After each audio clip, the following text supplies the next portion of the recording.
All right, ready for a deep dive into some really cool AI. Always. Today, it's all about vision language models, VLMs for short. You know, those systems that can actually make sense of both images and text at the same time. Yeah, like imagine AI that can describe what's happening in a photo. Right, or answer your questions about it, or even write you a whole story based on just an image. It's pretty mind-blowing stuff. Absolutely wild. And that's what we're diving into today, but with a twist. Oh yeah, there's always a twist. Because the research paper we're looking at today tackles a huge challenge in the VLM field. A challenge that I think a lot of people listening are familiar with. Yeah, because right now, those really advanced VLMs, the ones pushing the boundaries, they're often kept under wraps, kind of like a secret recipe. Hidden away in the labs of those big tech companies? Exactly, they've got the secret sauce, but they're not exactly sharing, are they? Not so much. Which brings us to this paper, because it's trying to change that. It really is shaking things up. The paper is called Molmo and PixMo,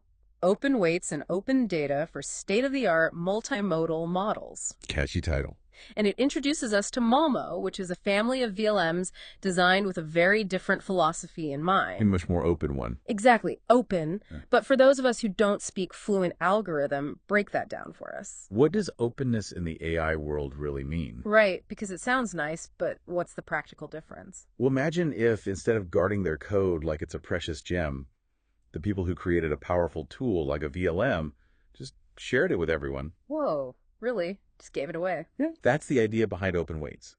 Making the actual code, the nuts and bolts of how the model works, freely available. So anyone could see it, study it, even use it. Exactly. And it's not just the code they're releasing, but also those massive data sets they use to train Molmo. Oh, right, because the data used to train an AI is like its education. Precisely. And they're making that open too, calling it open data. So no more secret ingredients. It's like publishing the entire cookbook for anyone to try to learn from, Exactly. They're even releasing the training code. meaning others can see how they trained Molmo step by step. Yep, the whole process, completely transparent. This kind of openness is massive for encouraging innovation. Right, because now researchers can really get under the hood, see how Molmo ticks, what makes it work. And not just understand its strengths, but also its weaknesses, and then use that knowledge to push the boundaries of what's possible with VLMs. It's like open source software, but for AI. A perfect analogy. And we've seen how that's led to this incredible boom in new software, apps, and programs we all use every day. Exactly.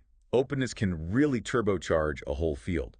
Plus, it helps with another big issue in AI, the black box problem. Right, where we have these powerful systems, but sometimes even their creators don't fully understand why they do what they do. It's a bit unnerving, to be honest. A bit. It can be downright scary. Well, But if everyone can see how Molmo works from the inside out, that makes it much harder to hide anything fishy going on. exactly. Transparency builds trust, right? Absolutely. I like where this is going. So we've got the code, the data, all out in the open.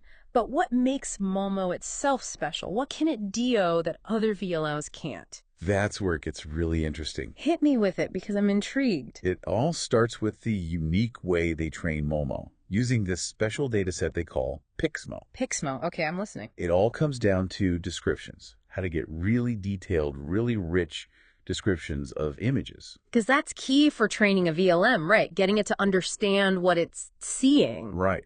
And the folks behind Molmo, they realized that the usual way of doing things, asking people to type out long descriptions, just wasn't cutting it. People get tired, take shortcuts. Our brains don't really work that way when we process images. Exactly. So they had to get creative, find a new approach. And what do they land on? Wait, they just had people describe the images out loud. Exactly. Capturing those natural rhythms and details you just don't get with text. Fascinating. Like having a conversation with the computer. You got it. And that gave them better data. Much better. Okay, I have to admit, that's pretty clever. Right. Sometimes the simplest solutions are the most effective. So instead of writing an essay, they're having a chat with the computer, just describing what they see. Exactly. And they found that people could easily talk for 60 to 90 seconds about a single image, Wow, that's a lot longer than I would have guessed. providing a level of detail that just wasn't possible with typing. It's like they unlocked a whole new level of data just by changing the input method. Exactly. Okay, so we have people talking about images, but what kind of images? Was it all scenic landscapes and cute puppies? Not quite. Or did they spice things up a bit? They did. Because the world is a messy place, and they wanted to train an AI that could handle that, right? Exactly.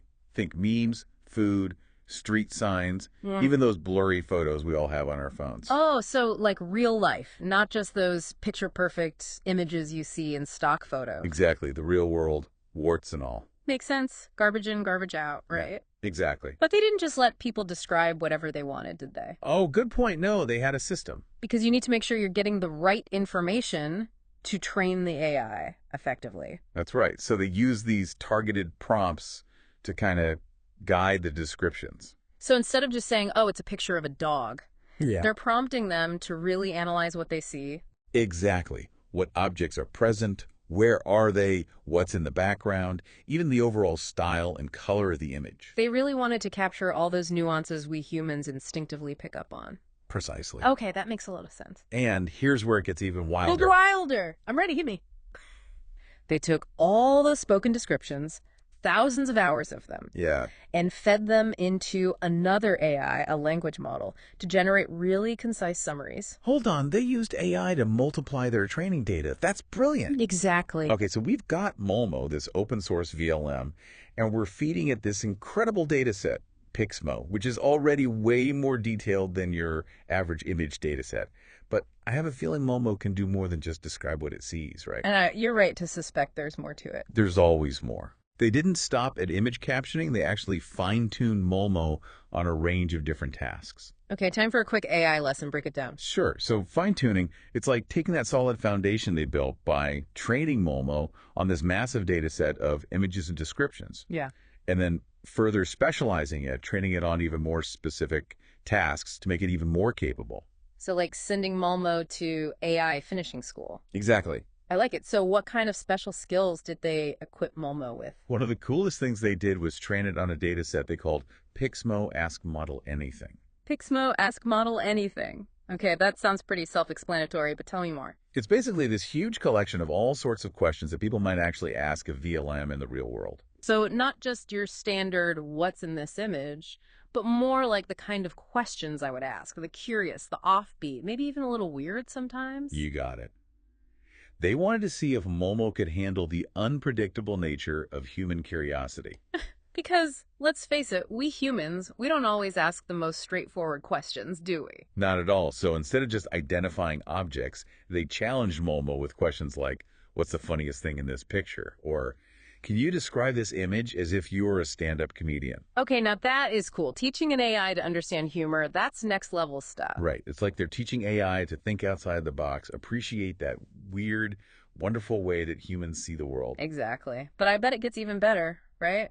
What else can this multi-talented Molmo do? Well, it does get better. One of the data sets that really caught my eye was PixMo points. PixMo points.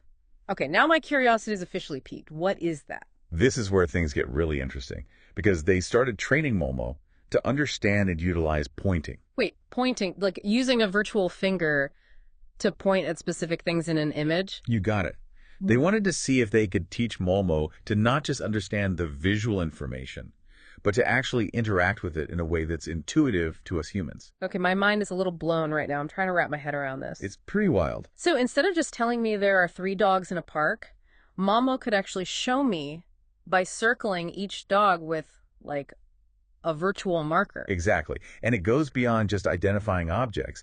They trained Molmo to count objects by pointing to them one by one. Whoa. And even use pointing to explain its answers. Imagine you ask, why is this person happy? And Molmo responds by actually highlighting a present in the image, like it's showing you the evidence for its answer. That's incredible. It's like bridging that gap between how we think, how we communicate visually, and how AI processes information. Exactly. This is huge. But big question here. How does this open source underdog stack up against the big dogs, those top secret VLMs developed with billions of dollars and massive research teams? Did going open source mean sacrificing performance? That's the million-dollar question. And to find out, they put Molmo to the tests, and the results were pretty impressive. Impressive. Okay, but impressive how? Give me the details. So they really put it through the ringer. Ran Molmo through 11 standard academic benchmarks. Okay, so like standardized tests for AI. Exactly. Measuring things like how well it can caption an image, answer visual questions accurately. Right, making sure it can actually do the things it's supposed to do. Exactly. And even testing its ability to generate different creative text formats. Oh, like poems, code, scripts, that kind of thing? Exactly. All sorts of stuff. And then On top of all that objective testing, Yeah. they did a massive human evaluation where real people compared Molmo's responses to those of other leading VLMs. Oh, interesting. So it's not just about passing some AI exam, but also seeing if it passes the human sniff test, so to speak. Exactly, because at the end of the day, these systems are often designed to interact with us humans, right? Makes sense. So what was the verdict? Did Molmo shine or did it falter under pressure? It exceeded expectations, honestly. Molmo performed incredibly well, even when compared to those top secret, heavily funded models we talked about earlier. Wait, hold on. You're telling me this open source underdog, developed with collaboration and transparency, went toe to toe with the titans of the industry and held its own? It really did. Right. And it wasn't just about keeping up. In some cases, it actually outperformed those big budget models. No way, really. Give me an example. One test that comes to mind, they showed Molmo this really complex image of a busy city street Okay. and asked it to identify the most unusual object in the scene. Tricky, tricky. So what did Molmo say? Not only did it get it right, it was a street performer on stilts, juggling rubber chickens, by the way. But its explanation, it was surprisingly insightful. Okay, I'm intrigued. What did it say? It said that the combination of height, juggling, and unexpected objects makes this object stand out from the typical elements of a city street. Wow, that's impressive. It's not just identifying, that's understanding context and nuance. Exactly. This Molmo, it's like it went to AI school and came back with a PhD or something. Laughs. Right. But you mentioned earlier there's a whole family of Molmo models. Right, right. Different sizes, capabilities, that kind of thing. Exactly. So were they all overachievers? Or was there a standout star student? Okay, you've piqued my curiosity. Spill the tea. Which one was the teacher's pet? They all did incredibly well, don't get me wrong, but their 72B model, that one really stole the show. 72B. Okay, break that down for me. I'm assuming that's not its AI age. No, that B stands for billions. Billions of what? 72 billion parameters to be exact. Parameters, right. Remind me again what those are. Think of them like the connections between neurons in a brain. The more connections, the more complex the thoughts and capabilities. Ah, right. So basically, 72 billion parameters means this version of Molmo is one seriously smart cookie. You could say that. So in the world of AI, size does matter. To an extent, yes, but bigger isn't always better, you know? Larger models, they require massive amounts of computing power to train and run. Yeah, not exactly something everyone has lying around in their basement. Exactly. But what's really exciting about Molmo is that even their smaller models, the ones with fewer parameters, they still achieved really impressive results. That's fantastic news. It means you don't need a supercomputer to start experimenting with this technology. Precisely. Smaller research teams, universities, even individual developers, they can all potentially contribute to this field. That's what I love to hear.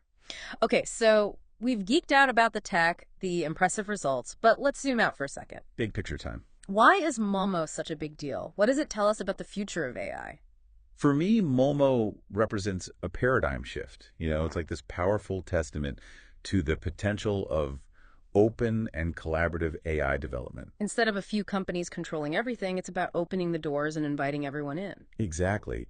And this open approach, it can accelerate progress in ways we can't even imagine right now. More brains, more ideas, more possibilities. Precisely.